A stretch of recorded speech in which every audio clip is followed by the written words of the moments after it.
اپنے اوپر سے قرض اتارنے کا کوئی بہترین طریقہ؟ وہ میں نے ابو داؤد ترمذی کی حدیث بتائی تھی نا کہ مولا علی کے پاس کوئی آیا کہ آپ کو میری ہیلپ کرے. مولا علی نے کسی کی کیا ہیلپ کرنی تھی، وہ تو خود فقر کی زندگی گزارے تھے. انہوں نے کہا اللہ کے نبی نے مجھے ایک دعا سکھائی تھی قرض اتارنے کے لیے، مفلسی دور کرنے کے لیے. اللہم اکفنی بحلالک عن حرامک واغننی بفضلک عمن سواک. یہ دعا، اس کے اوپر میری الگ سے ویڈیو ہے، میں نے اس کو پورا بریف کیا، وہ ٹائم زیادہ لگ جائے گا.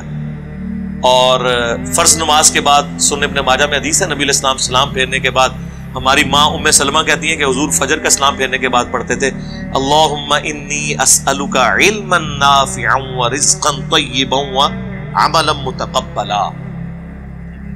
علم نافع مانگتا ہوں، پاکیزہ رزق مانگتا ہوں اے اللہ تجھ سے، اور ایسا عمل مانگتا ہوں جو تیری بارگاہ میں قبول بھی ہو. یہ نہیں ہے کہ پوری دنیا کو پتا ہو کہ دسترخوان چلا رہا ہے 1 لاکھ بندے کا اور اللہ کے حضور وہ زیرو نہیں مائنس میں لکھا جائے. ایسا عمل نہیں ہونا چاہیے.